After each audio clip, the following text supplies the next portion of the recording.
to watch this health insurance company that I literally have to look. I looked at the bills they were charging him. This is the most part about it, right? When I get the hospital bills, and this is one of the biggest reasons why I'm a proponent for transparency with hospital billing, which I hope when Trump comes back in office, he enforces that law. But the hospital billed for services related to my son like $9,000 to $10,000 because the hospitals inflate their billing because they know the insurance company is going to pay them next to nothing. You're literally telling me I'm paying like almost $2,000 a month in insurance costs. I can literally just save a whole 9 to 10 months.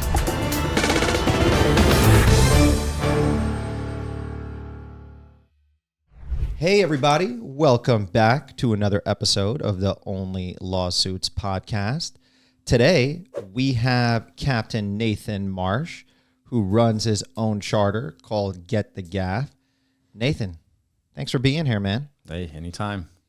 All right, Mike, get us started on what our first subject of today is. So since we got Captain Nathan Marsh of Get the Gaff Charters with us, I think a good topic would be to kind of talk about what we did over the weekend and maybe get into some of the fishing regulations and stuff that Nathan and people like you and I have to deal with when it comes to recreational fishing, right? Or even commercial fishing, because, you know, that's one of the things that as a charter captain, you have to deal with commercial regulation, right? That's just for the commercial fishermen, but, you know. So you still have to deal with the recreational limits apply to you? Yep. Okay, gotcha. Yep. But I know when it comes to the, like, say I were to go on a charter with you, right? Mm-hmm. And I don't have a fishing license, because a lot of people don't have fishing licenses. My license covers everyone's license on the boat. All right. And how many people do you normally get? I can do up to 6. Okay, cool. Oh, that's pretty cool. Yeah. So, like, I mean, have you ever done a fishing charter far? No, So- I want to. Are you going to take me? I mean, shit, we can shoot a podcast on Nathan's Let's do fishing it. charter. We could do We that. should. Yeah, We should. Definitely could do that. But like one of the reasons why this is really important is like the reason why you hire a captain and you go on people that are like qualified to do these sort of charters like Nathan is because they have that license to where you don't have to go and physically get the actual fishing license, because not everyone's like me and goes every other weekend or every weekend or whenever they can.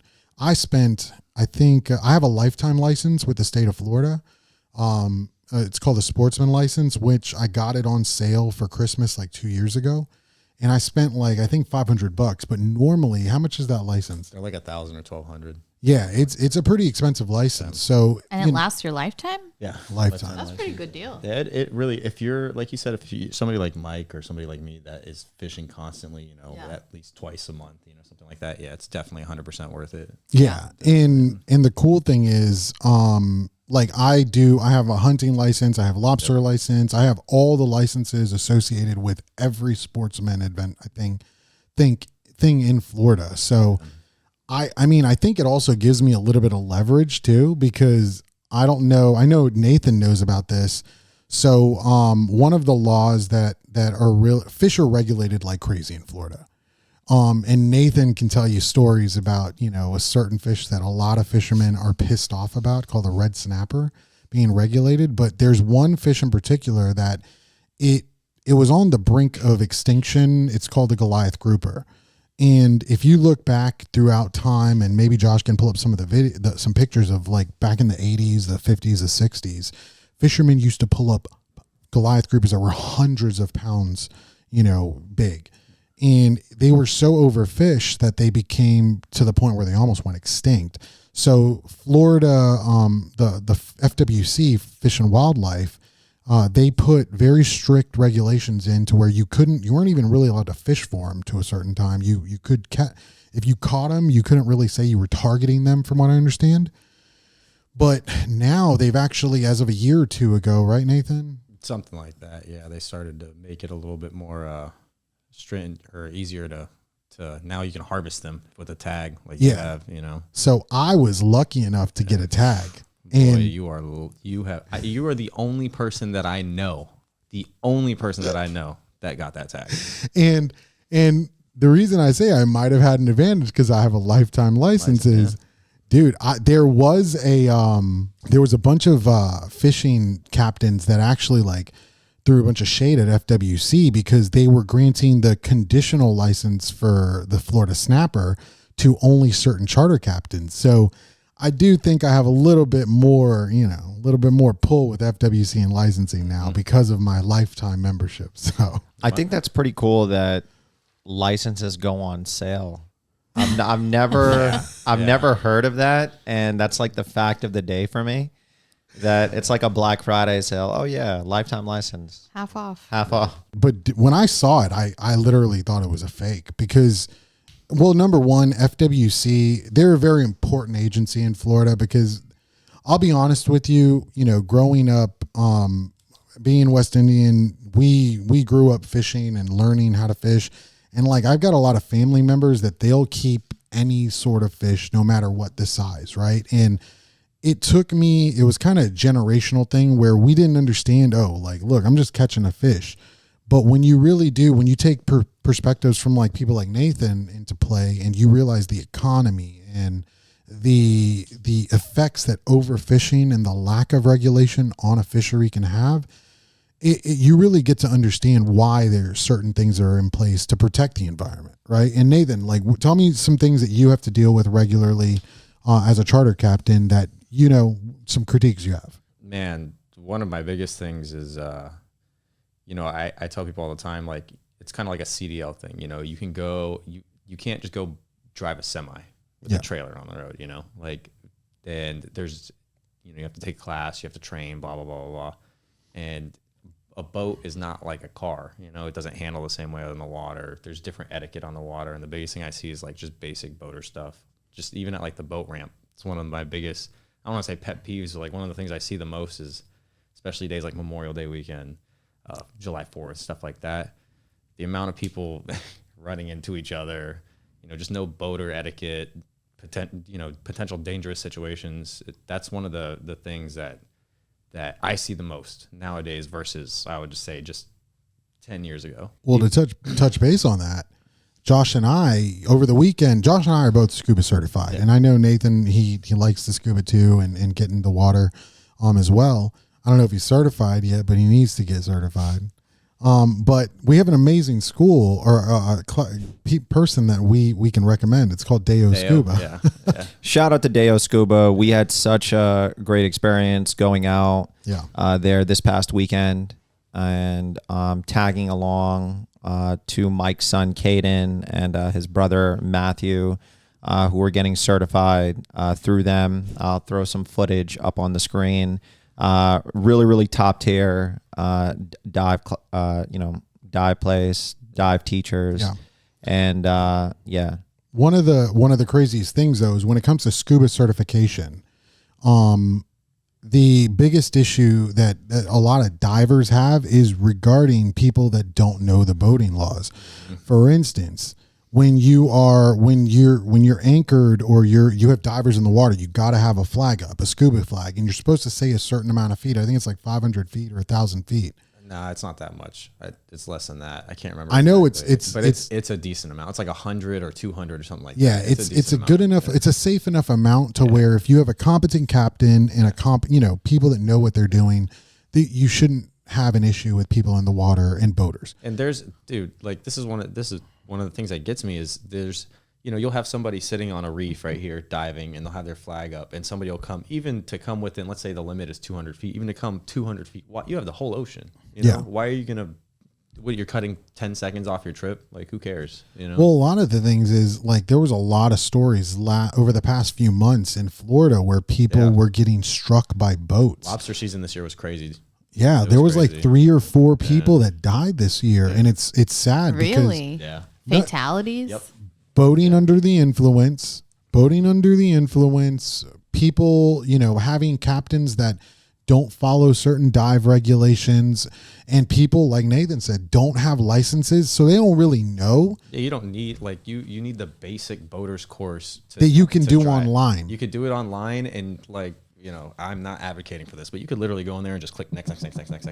Yeah, but that's probably why they don't actually know any of the etiquette, because they just go through it. 100%. And that's part of the problem. It was like I was saying, to drive, would you be comfortable driving next to somebody that just didn't have any training or anything and is out here towing a 53-foot trailer on a semi? Nah. I mean, we do live in Orlando, and the tourist area, that's one of the reasons why I avoid it, because literally you can hop off a plane and pretty much I feel like you can just show a cereal box license and get a rental car. I mean, I definitely agree with the fact that, with what Nathan said, I definitely agree with the fact that people do need licenses when operating boats, because they are different vehicles, right? And you're on water, which is a lot more unpredictable than the roadways. I mean, even when I worked on a boat for 6 months, when I moved back from Thailand and I wanted to pursue something in the tourism industry, you have a lot of people who are out on the water that don't respect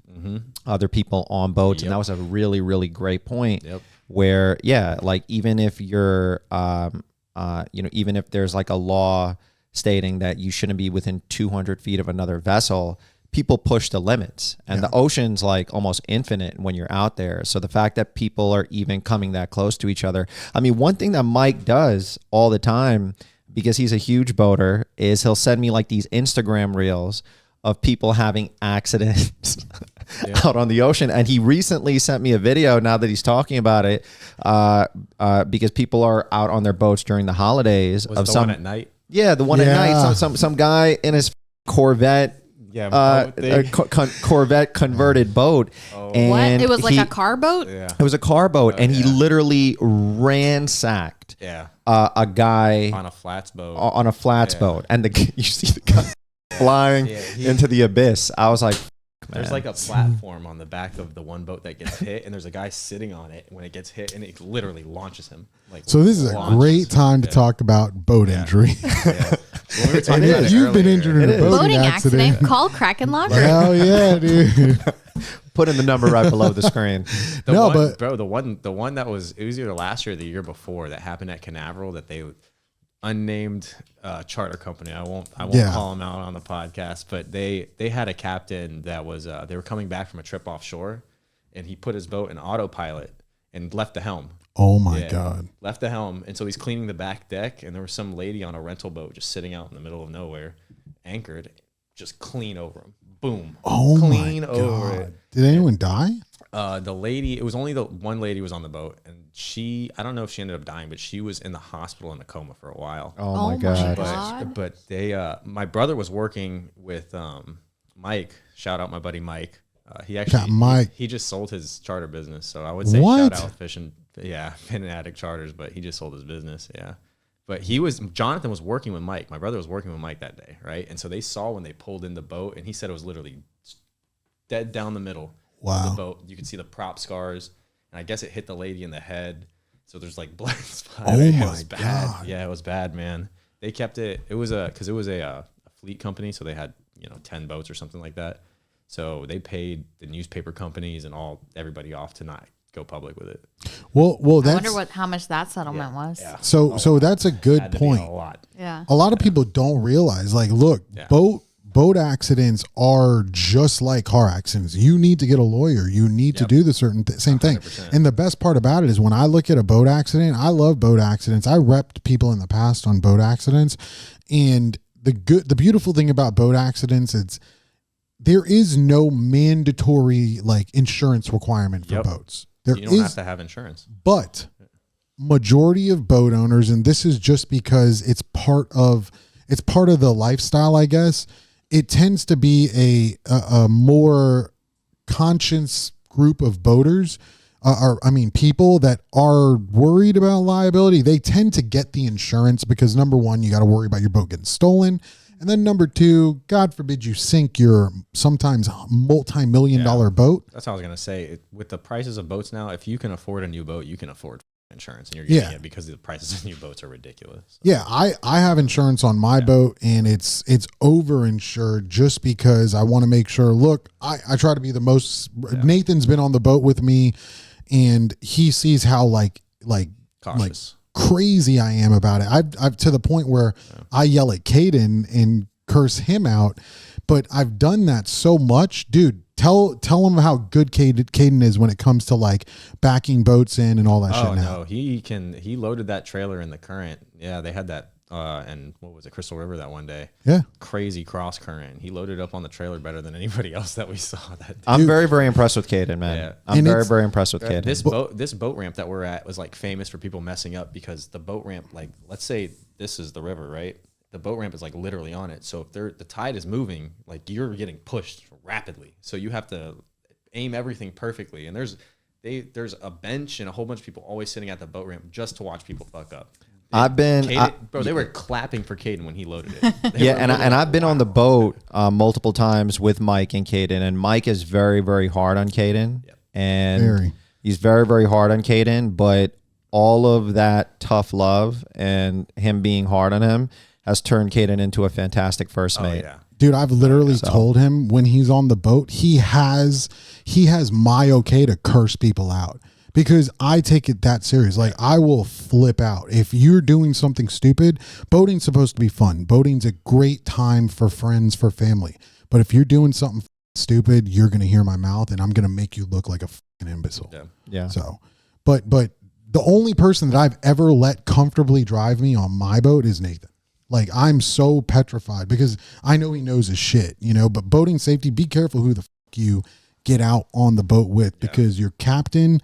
Whoever that captain is and the owner of that boat is liable for your injury. So, but even for me, dude, like I've been behind the wheel of quite a few vessels, and I wouldn't even come near. You know, I don't even want to touch Mike's wheel because when I first went out with him on the boat, I was like, dude, I'm not about to fuck this guy's boat up. Like that would be the worst fucking thing. He trusts me behind the wheel of his boat, and then something happens to it. Nah, I'll pass. Look, I mean, I feel bad, Farah. We need to take you out on the boat and expose you to some of my abuse. Yeah. Like, she's going to quit. She's going to quit everything when she comes back because I'm going to traumatize her. You know, we should do an episode, boat navigating with Mike, and it's just going to be ripping to you, like, get the fucking helm, you know? Look, man, I'm glad, you know, we were able to talk a little bit about what our hobbies are and kind of jump into what Nathan does. Obviously, we're going to move into something that is more our area of expertise, but I definitely want Nathan's comments on it as a recently injured individual. Let's talk about the issue of the murder of that United Healthcare CEO, right? So far, talk to us. Tell us about it. I mean, the guy basically, it also came out that his name's Luigi. I can't remember his last name, but he himself had a number of spinal injuries, which led him to have spinal surgery. And after that, you know, he had just had a lot of exposure to the healthcare industry and all of its issues, especially in America, the way that they're just a huge monopoly. And so, you know, he just decided to, you know, rebel against the man. And he's not your typical person who you would think would go out to assassinate someone, right? Very charismatic from what his friends and family say. A big social circle of people. Valedictorian of his high school class, or I think his college. I think he was an Ivy League college. Or Ivy League college. So had all of like these different things going for him, was like a fitness enthusiast, surfer, et cetera, but and he comes from a very affluent family, right? One of his family members is a delegate. Another one of his family members, I think his uncle or his grandfather was a real estate magnate. So he comes from a very, very wealthy background, and he even saw how skewed and how unreliable insurance companies have been to the American consumer. Well, let's talk about, you know, Nathan. Nathan's a vet. Let's talk about the VA, man. The VA is like literally government mandated healthcare, essentially, right? Yeah. So obviously, like the health insurance industry, the reason why this guy kind of bucked the system is I think he posted a manifesto, or he had a manifesto when they caught him in McDonald's. By the way, whoever snitched on him at McDonald's, like, this is like, he wanted it a different way. He did not want it that way.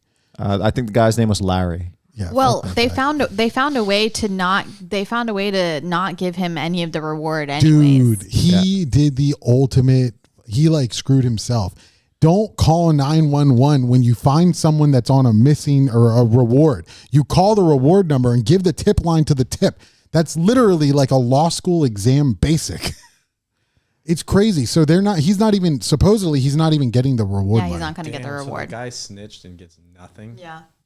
And he's probably going to get fired. Oh, yeah. What's your experience been with healthcare through the VA? Because my father, also a veteran, shout out to you, Nathan, and all of the service members who served this country. But sometimes it could be hit or miss from what my dad even says, right? Like making an appointment and it taking a very, very long time to seeing a specialist. Yeah, it's the VA is free healthcare, and free stuff is free for a reason. So that's without saying too much on that. It is very hit or miss. It's just the VA. The reputation of the VA is that if you can't make it as a doctor in the private sector, you go to the VA.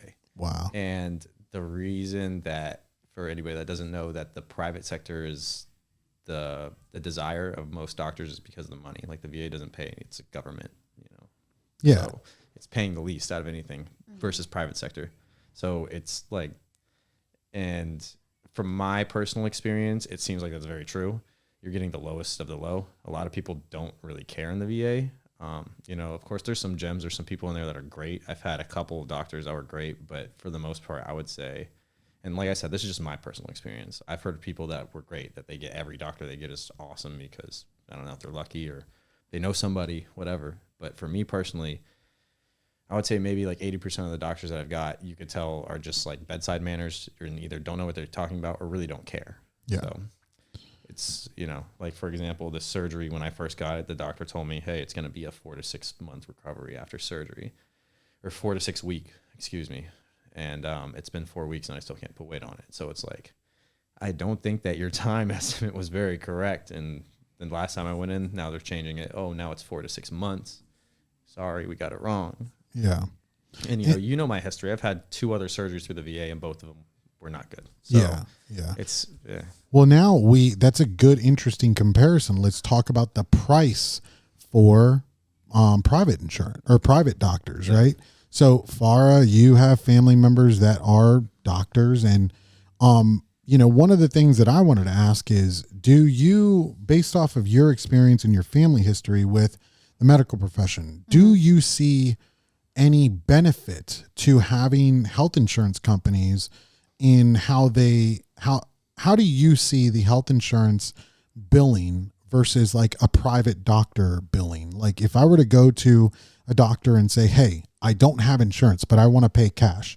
What do you like? How does that impact it? Do you see any differences there? Well, part of the problem is the healthcare industry turning it into a business rather than actually worrying about taking care of the customer or the patient. They turn them into a customer. So the top people that are doing the billing and making all of the decisions, especially for hospitals, they're CEOs. They're not doctors. So the doctors don't actually get to a say-so in any of that type of decision making and how much it gets billed and what gets sent to the insurance companies and all that type of stuff.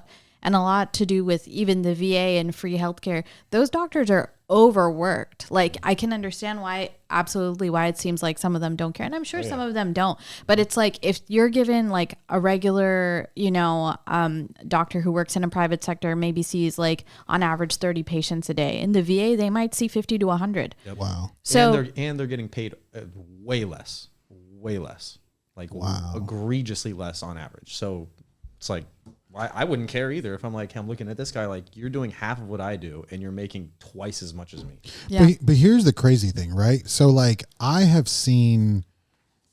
done my own like little social experiment, right? And I've looked at, before I had my gastric sleeve surgery earlier this year, I was spending about $1,000 a month just in prescription and doctor visits and paying health insurance costs on top of that. All in all, I was spending probably close to $1,000 to $2,000 a month on average related to my health expenses. I then went and, did a gastric sleeve surgery, which was about $12,000 that I had to pay out front cash. The way I justified it is I'm like, look, I'm already spending this much money over a year. Actually, I'm spending almost double it. So why not just take this risk? Well, what's the worst case scenario? I'll die, and then I don't have to worry about how. So I was like, pro, but no, I'm just kidding. I don't want to die. But what I was basically, the way I made it made sense is, look, if I can make this small investment and get the surgery and my health benefits start increasing personally, then I'm not going to have to expend that much money on doctor's visits and possibly health insurance costs. Yeah. So now from what I've seen is, look, I don't need to take the medications I was taking previously, and my medical, I don't even really need health insurance per se, because unless I'm doing something crazy, which I don't think that's the one thing I am looking into coverage for. I don't really need care, because I can go to a doctor and spend $100 to $200 every 2 months for a checkup versus spending $4,000 in insurance premiums for 2 months, So that's where, like, in this guy's manifesto, he really talked about, the health insurance industry. America is like number one in health insurance cost versus the mortality rate, which we rank like 42. Our life expectancy is ranked number 42 in the world. So like, you would think the more money we throw at a problem, the better we should be. Mm-hmm. That's not the case. And that's what I think, like, a lot of people are resonating with this guy, because he basically said, like, United Healthcare is only behind big companies like Apple, Google, these big tech companies, and what's their job? To literally make people better. And that's not what they're doing. And they're the ones deciding, for whatever reason, whether or not certain medications should be approved for a patient versus the actual caretaker. I saw this letter from a doctor who is treating a cancer patient who is a child, a pediatric cancer patient. And the health insurance company rejected his nausea medication because he was vomiting constantly from the chemotherapy. And the letter just wrote like, oh yeah, I'm sorry, you don't think I'm qualified to say that, this minor child who is going through chemotherapy treatment shouldn't get nausea medication so he can stop throwing up. You guys know better than me. So that's just the nature of the situation. And, to give people context, because Farah touched upon it with, all of these doctors also being overworked. The reason why people are outraged is because you're paying these insane premiums every month, and the healthcare provider that you're paying insurance to can still potentially deny your claim if you go in for something that they don't deem as something medically necessary. And with United Healthcare in particular, look, as a law firm, and as a society, what Luigi did was terrible. We don't condone murder, of anybody in any shape or form, but what it's caused is a collective outrage amongst people who are paying insurance in this country, because everyone has had issues with healthcare companies. United, to give people context, the reason why the backlash is so severe against them is they used an AI algorithm to start denying people's claims, and their denial rate went from 10% in 2022, and I'll put the statistics on the screen, to over 22% in 2023, right? And you had a lot of people come forward saying that their children aren't able to get the coverage that that they need, that their grandparents, that their parents, they themselves can't get the coverage that they need, and it's just a broad issue that people are outraged with collectively. Well, it really goes into a deeper thing. It's the insurance industry as a whole, right? They make money by denying. There's when Florida passed tort reform 2 years ago or so. It was like 2 years ago, I think, right? maybe a year ago, 2 years Yeah, ago. it was like a year ago. Basically, what the insurance lobbyists wrote that goddamn law.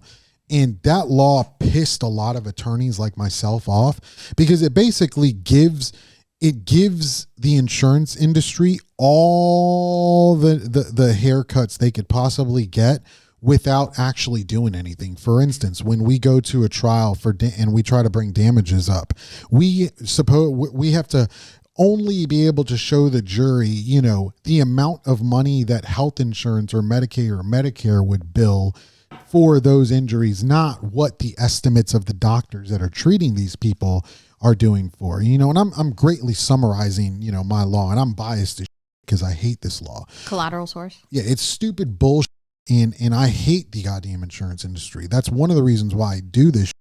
And I laugh every time they have to write me a check. I literally in my head, I'm like, But you guys touched upon it earlier. When you're a publicly traded company working alongside other publicly traded companies, especially as an insurance company that's supposed to have the human part of the equation be the most important part.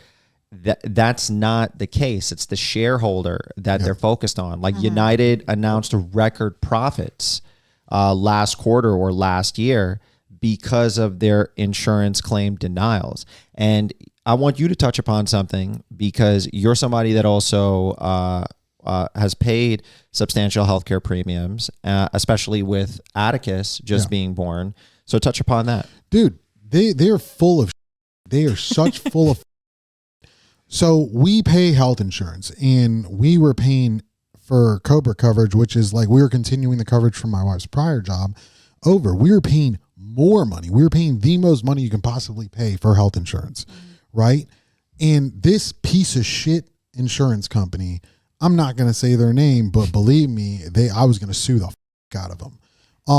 And essentially what they did, they are such grimy pieces of that they went and they literally, the moment my son was born, they literally started billing him totally separately and saying they would not pay for any of the medical expenses for my wife and him combined since he was born. And I was like, dude, you realize, like, we literally got health insurance to give birth to this guy. And you're literally saying, oh yeah, he's a new customer. He has to pay his bill. He hasn't even like taken 100 shits in his life, but you're just going to shit all over him. And it was just the biggest corporate wise. It just infuriated me, man, to watch this health insurance company that I literally have to look. I looked at the bills they were charging him. This is the most part about it, right? When I get the hospital bills, and this is one of the biggest reasons why I'm a proponent for transparency with hospital billing, which I hope when Trump comes back in office, he enforces that law. But the hospital billed for services related to my son like $9,000 to $10,000, right? The insurance company is only going to pay them probably $3,000, maybe $2,000, and they're going to write off the rest because the hospitals inflate their billing because they know the insurance company is going to pay them next to nothing. So you're literally telling me I'm paying like almost $2,000 a month in insurance costs. I can literally just save a whole 9 to 10 months of insurance costs and pay for my child to be born cash. If you don't bill me at the inflated insurance rate, you just bill me at a realistic cash rate, And I think that's that's why when I see this play out, like a lot of people are pissed off. I'm mad. And look, someone lost their life. This CEO, it's not proper to take someone's life to get the message. But I think about it as much of a as he was. Yeah, but. yeah. Like I don't think it's not that specific person itself. It's the infrastructure. It's the industry. It's what you stand for, right? Yeah. It's kind of like you need to. You're the scapegoat for your industry. Sadly, you lost your life because of your industry's practices, and them constantly people. So you know what? Because of something he chose to implement, he wanted to. He was part of implementing this AI to deny insurance claims. And look, like I said, we're all in agreement. Like, we don't condone murder in any shape or form, but it just goes to show you like there is a collective outrage online, and I think that's what shocked most media outlets. Yeah. Where We don't feel bad. Like yeah, a lot of no people one don't feels feel bad. No one feels bad for him. No one feels bad for the everyone's family. kinda One- like, Yeah. did he deserve it? One We don't person know. died. Like One- I'm sorry, but like, you know, it's just like one of those things. I'm not One- gonna feel bad. Listen, one person died. He lost his life by murder. But there are countless individuals that die every day because of insurance companies denying coverage, because of health service providers that bill people at insurance rates. So you know what? I don't agree with what he did, but the message that he is sending, people have been saying this nice forever. People have been saying this on podcasts, on the radio. But you know what?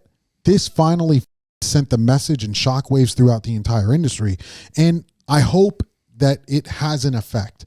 I hope that it changes. So this never has to happen again. No one should ever resort to killing another person to send a message. It's kind of like, but I thought about it like if you look at the movie Joker with what's his name? Joaquin Phoenix. Joaquin Phoenix.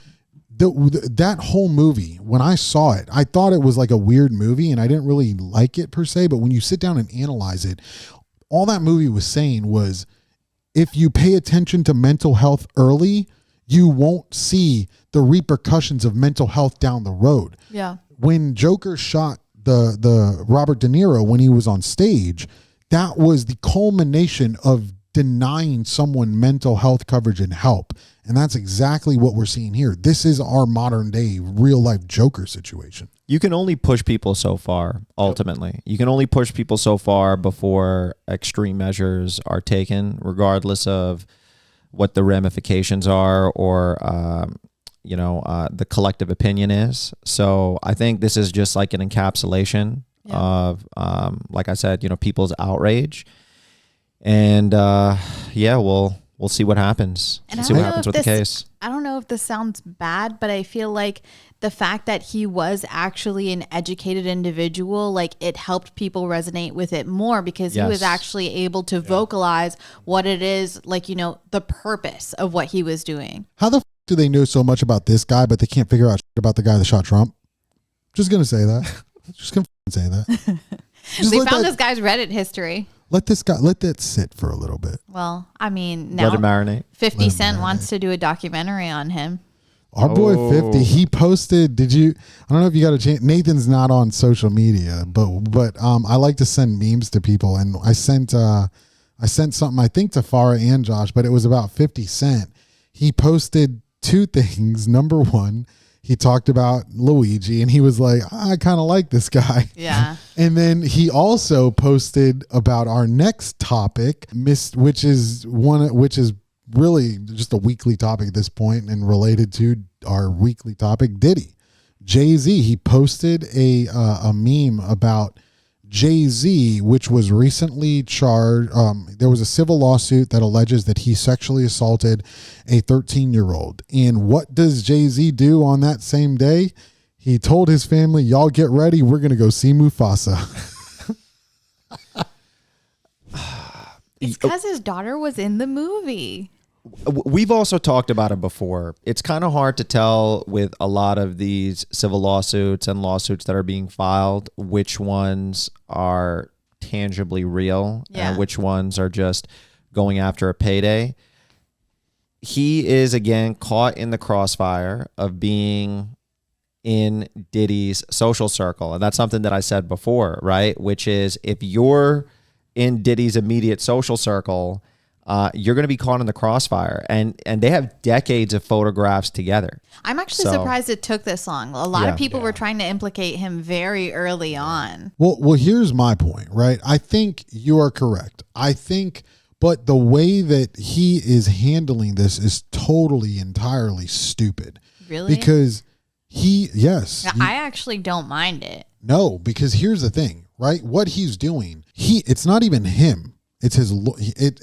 It's not even his lawyers that are Publicity, doing stupid. PR. It's him.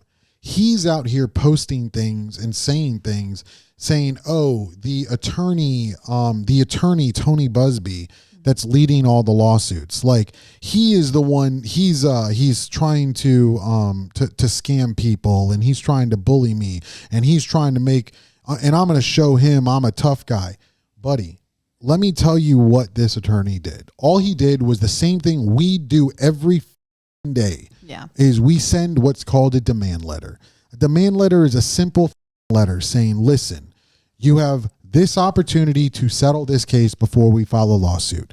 At that point, you sit down with your lawyers and they sit down and say, listen, you can settle this for X amount of dollars and we can make this go away, or you're going to get sued. What your lawyer should also tell you, the moment you get sued, it's public record. And this is the fallout. So this whole, what Jay-Z started doing is trying to attack the credibility of the lawyer and trying to kind of play a smoke and mirror game with trying to say the lawyer is the bad guy. The lawyer isn't being accused of molesting a 13-year-old kid, dude. Well, I want to get Nathan's opinion on this because, Nathan, nowadays in society, right, it's guilty before being proven innocent. Oh, 100%. Right? Yeah. Like before 100%. anybody even has like their day in court, and, you know, Mike can attest to this being, you know, a very experienced lawyer, is that when something like this is filed, people immediately jump to the conclusion that this guy is guilty, especially with somebody of Jay-Z's caliber. Now, you are not on social media or not in the know-how, like, consistently, but what is your opinion on it as it stands right now with Diddy and now with Jay-Z being accused of this? I mean, it's hard not to think that there wasn't, I mean, I don't know about specifically this specific case, but, you know, like rich people have been, same thing with United Healthcare CEO. Rich people get away with shit because they have money. We live in a capitalistic country, you know? And here's the thing. I mean, he literally, this is why I don't do agree with Mike, with you though, Mike, that I think that the way that he's handling it is interesting to say the least. like literally say, I would say, isn't I didn't do it. the typical celebrity thing is to like hunker down. I didn't do it. And he's like, I'm going to go out with my, you know. But I still like it better than the way Diddy handled it, which Oh, was yeah, just the I mean, sobbing yeah, apology. yeah, so at yeah. that point, I'm just like, low bar. Oh my Yeah. God, he sounds That's- like, you know. That is true. I mean, I'm yeah. a different man. Exactly. So that's why I'm just like, you know what? Like, why don't they file criminal charges? Well, here's my thing, right? Exactly. Are we surprised at all? Are we surprised at all that No. people that rap about crime and drugs and all this shit are being it's alleged that they committed crime and drugs and, you know, sexual stuff. And it's like you hear about this stuff all the time. Like, I Yeah. mean, you know, I'm not on social media now, but, you know, I went through high school. I went through my early 20s. Like, all my friends were in college and stuff. It's like, this shit has been going on since as long as I can remember, where rappers are getting accused of stuff, just Bro. rich athletes, whatever. And Do it's you like, remember the one? What's the one rapper? Was it YM Melly or something like that? Yeah, where Melly. he was like murder. It was the song was like murder on my mind. Yeah. And he Murder on my literally was mind. like, Yeah. like it was funny as shit. I remember it was like a very detailed song. Like I drove up to the window and I shot him in the eye, and I'm like, Yeah, he literally talks about like how in the song, I can't remember exactly the words, but I think he got like- scared, pulled out a gun and shot him twice. That's And he's exact- bleeding in his arm, lying out. And then he actually because that's how the murder happened. Yeah, that's literally what happened because he was telling the cops. Wait, like, is this what actually happened? Yeah. I think He wrote a lit- song about what actually happened. Yeah, it's called Murder on My Mind. Stop. Yeah, and like, because the original story that he told the cops was that they got shot by like a drive-by, and the cops got there and it was like none of the windows were blown in; they were all like blown out. Yeah. Oh my God. And The then detective just needs to, like, hey, play the song. like literally, I can just, if I were the lawyer, I would just sit up there and like look at the jury, and I'm gonna say, let me play you one of his greatest hits. Exhibit A. It's like that Key and Peele skit. It's like that Key and Peele skit And where as he's playing the song, you start playing like a slideshow of the crime scene footage. yeah. That would catchy be a song case- though. It was a catchy song. I'll give him that. It was a good song, but like, you know, the history of it maybe not so catchy. Yeah, you know, get entertainment. It's crazy that you could hire the best defense lawyer, and the thing that implicates you is the song.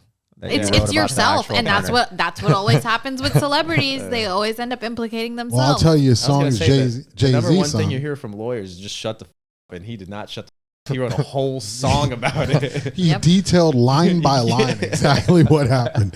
But you know what? You know, speaking of songs and our boy Jay-Z, man, I'll tell you, he used to have 99 problems, but a bitch wasn't one.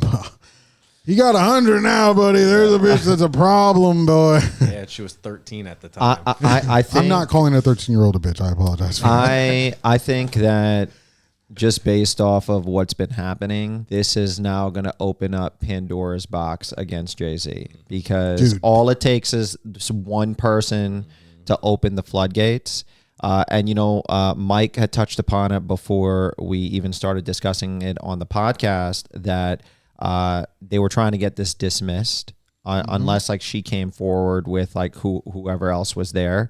Supposedly there was a third person there, Does a female. Say what year this happened? It had to happen in like I'm assuming was a long like the time late ago. 90s or early 2000s, because she was 13 at the time. Well, if Jay-Z knew anything about the criminal process, that means that she cannot file a criminal case because it's past the statute of limitations. And supposedly from what I've read, like this third person, which was a female, and that's what the internet is that saying. they were watching. They say that the female was J-Lo. So that's what the internet is saying. That's speculation. It happened. Speculation, It happened bro. back in the Speculation. early 2000s, because it was J-Lo had just won like Video of the Year or some shit like that, and that was like in 2003, and she's been absolute trash ever since. But Wait, wouldn't we be able to look up this lawsuit because she had already filed it? yeah, we can pull it up. But I do think what's going to happen is, now that another stupid thing he did. Bring criminal charges. Guess what's going to happen, buddy? Rockefeller Records is going to be investigated. I wouldn't be surprised if they start the whole thing they're doing to Diddy with Bad Boy. They try to run the same circuit with Rockefeller. Yeah. And I'll be a little upset. You know, look, I will be upset if Kanye was involved in all, because Kanye's my boy and I like him a lot. But he was think the one person that's innocent in Hollywood is Kanye. Kanye was the one that was calling people out about this. Yeah. Kanye was calling him out about this shit. That is the one thing that Kanye is the one that has been calling people out. So it's like, and who has Hollywood been bucking more than anything? And no matter what, they can't get rid of him. It's Kanye. It's Kanye. Yeah. So I want it. There's two things that And I Cat want. Williams, too. I want for Christmas, baby. Cat Williams. Yeah. I want to see everyone that went to the Diddy parties and are on those tapes. When Trump takes office, two things I want as a future Christmas gift: the Diddy list and the Epstein list. Ooh. Because two lists. those two lists, bro, that's gonna be. I could probably tell you without a shadow of a doubt, you're probably not going to get the Epstein list. Yeah, that's gone. I don't think That's you're going to gone. get the Diddy That's list gone.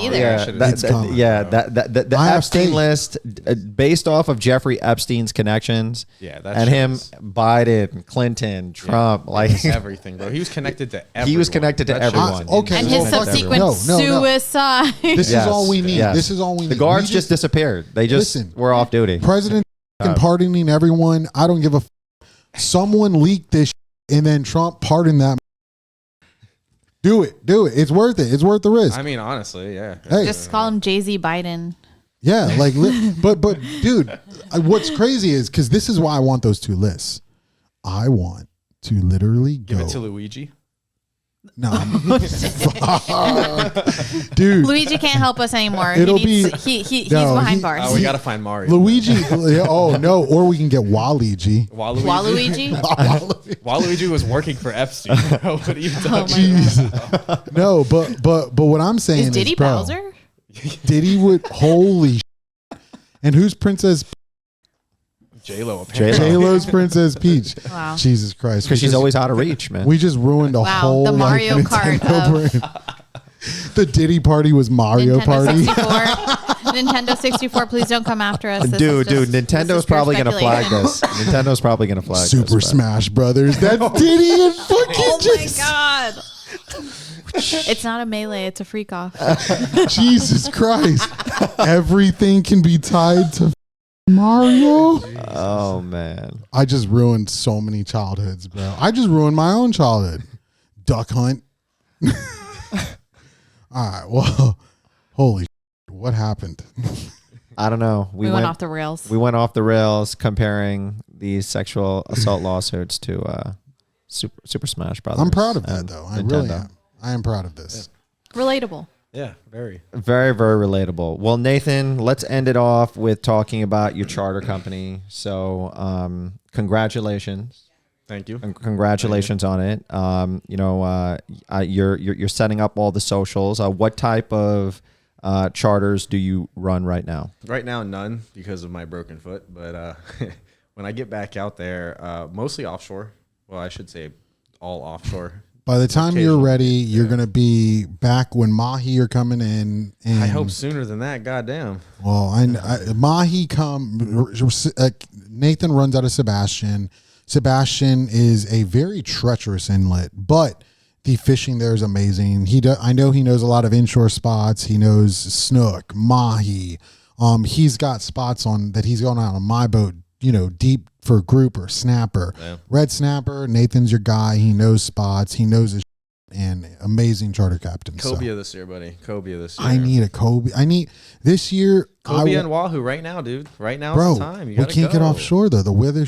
So my if you want another shout out from me ever, I need a Wahoo this year and I need a Cobia this year. We'll check the weather. The next time the weather's good, we'll take your boat out of Canaveral. And I got Cobia spots at the very least. We'll Let's try to do some fucking go, Wahoo, baby. but yeah, Let's we'll do go, some baby. Cobia. Let's we go. just Well, need that, or we need one day, and we need you to take off of work too. Yeah, I'm always worried. That's gotta be tough. That's the tough part, man. But here's the thing.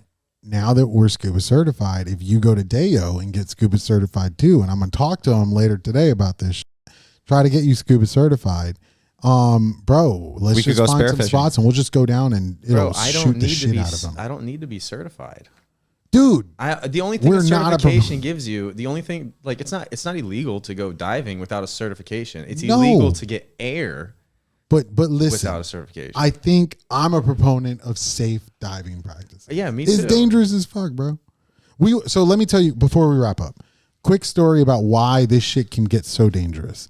So when we were diving at Blue Grotto, right? Blue Grotto is a cave system. Yeah, I ain't doing that. Yeah, dude. I literally I've seen too many movies about this. I went into the beginning and we were just going into a little bit into it. We were going to our rec limits, which were about 60 foot. Yeah. And bro, it's like you see this string that's suspended through the water. That's the guide rope. And it's just like you're going into a dark abyss and you have no idea what's back there. It's the scariest Immediately thing. No. And bro, that's one of the reasons why I'm so crazy about safe diving because there's dude, Matt, my buddy Matt, the one that went on your boat with Fred that one day. Yeah, Matt, he cave dives. He's crazy. He's crazy. That's crazy. He was like, yeah, bro, I like to go down there sometimes and just get like in a spot that's like kind of open and just turn off my flashlight and it's pitch black. I'm like, you're insane. I hope he has good health insurance. Well, here's the thing: scuba diving is an exclusion for life insurance. Wow. Full circle. Not surprising. All right. Well, it was a great episode, Nathan. Thank you for coming on. Thanks for having me, guys. Yeah, and to everybody watching at home, thank you so much for all the support. If you like what you see, leave some suggestions in the comments below. And until next time, guys, thanks so much. Nintendo, don't sue us. Yeah, please, Nintendo. Please, God. Please. All right.